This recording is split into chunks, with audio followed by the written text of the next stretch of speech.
প্রত্যেকেই আমরা আমাদের রোজগার করতে হয়, আমাদেরও করতে হয়, আমাদের প্রত্যেকেই কম্প্রোমাইজ করতে হয় কিছু না কিছু, কোনো না কোনো স্টেজে। আমাকেও করতে হয় একটা স্টেজে এসে। এবং সেইটার সময়, সেই ফেজটার সময় যে জিনিসের মধ্যে দিয়ে আমায় যেতে হয়েছে, আমি আপনারা সকলে আমাদের বাড়ির লোক, আমার বাড়ির লোক, আমি আপনাদের সকলকে পরিবারের লোক বলে মনে করি যারা এখানে বসে আছেন, বিভিন্ন বিভাগের কলাকুশলীরা। কেননা আমি খুব গর্ব করে বলি আমি 26-27 বছর ধরে বাংলা ইন্ডাস্ট্রির একজন প্রোডাক্ট। আমি ওই সময়টাতে আমার সদ্যজাত সন্তানের মুখের দিকে তাকিয়ে দাঁত চেপে ওই জিনিসটা করেছিলাম। আমার কোনো উপায় ছিল না। তাই আমি কারুর বিরুদ্ধে ব্যক্তিগত বিষোদ্গারের জন্য এখানে আসিনি। আমি কারুর বিরুদ্ধে ব্যক্তিগত রাগও পেশ করতে চাই না, কিন্তু আপনাদেরকে যেহেতু বাড়ির লোক ভাবি, সেই জন্য এই ব্যক্তিগত অপমানের কথাটা আপনাদের সঙ্গে জাস্ট শেয়ার করলাম। আমার বক্তব্য হচ্ছে এরম পরিস্থিতি যেন তৈরি না হয়,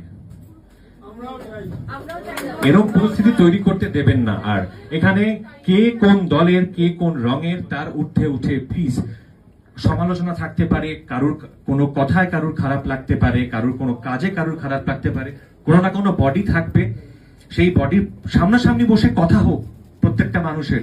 প্রত্যেকটা তো আমরা তো প্রত্যেককে চিনি, প্রত্যেকে যদি সিনেমার লোক হই, সামনাসামনি বসে কথা বলবো। কেন অসহযোগিতা করতে বাধ্য করা হবে, কেন পেটে লাথি মারা হবে?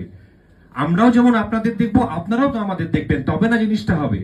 আর আপনারা তো নেই এখানে, আমরা তো সকলে একসঙ্গে কাজ করি। প্রডিউসাররা আছেন বলে আমরা আছি, আমরা আছি বলে আপনারা আছেন, আপনারা আছেন বলে আমরা আছি, আবার আমরা আছি বলে প্রডিউসাররা আছেন। এটা তো একটা পরস্পর নির্ভরশীল একটা ইকোসিস্টেম। না, আমি আবার বলছি শ্রাবণী, সরি, আমি ব্যক্তিগত ওই কে কোথায় আছে সেটা বিগত দিন। আমি একটাই অনুরোধ করব সকলের কাছে, এবং যেহেতু রুদ্র এখন, ওকে অভিনন্দন জানাই, ও বিধায়ক হয়েছে, এবং যে বা যারা দল মত নির্বিশেষে যারা এই জিনিসটা মানে ভার গ্রহণ করবেন, তারা যেন এনশিওর করেন যে যুক্তি হোক, তর্ক হোক, সামনে বসে কথা হোক, কিন্তু কাউকে যেন পাবলিক অ্যাপোলজি দিতে না হয় কোনো কারণেই।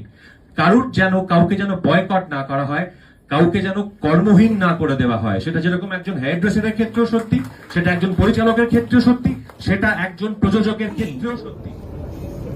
এই যেমন ওই লেনাটির জায়গায় এক্ষুনি আমরা পশ্চিমবঙ্গকে সেই টাকাটা আমরা যে কোনো প্রফেশন থেকে, যে কোনো কলকারখানা থেকে কি এক্ষুনি আমরা সেটা অভাব পূরণ করে দিতে পারি?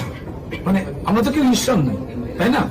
ঠিক তেমনি এখানে যা যা অরাজকতা ধীরে ধীরে তৈরি হয়ে যা স্পষ্ট হয়ে উঠে এলো কি ভাবে হয়েছে, যারা জানালেন তারা এই ইন্ডাস্ট্রিরই মানুষ।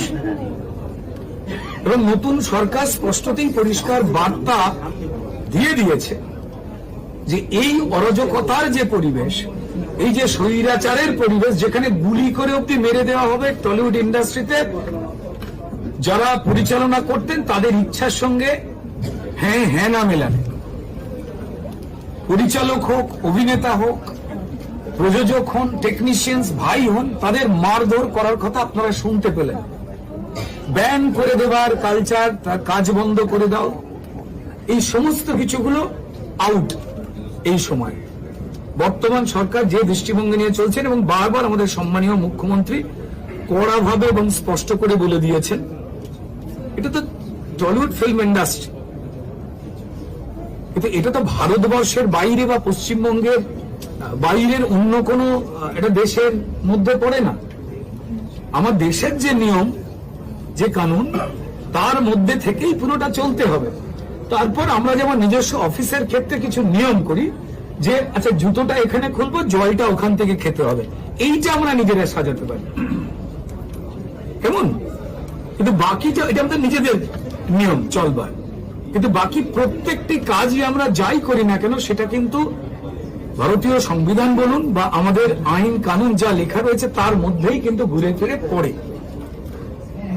তো ফলত সেগুলো যেমন নজরদারি থাকবে সরকারে, ঠিক তেমনই যাতে প্রাণ ভরে নিঃশ্বাস নিয়ে কাজ করতে পারে যোগ্যতা অনুযায়ী মানুষ, ভয় ভীতিহীন ভাবে, সেটা এনশিওর করার দায়িত্ব এই সরকার প্রথম থেকে স্পষ্ট করে দিয়েছে।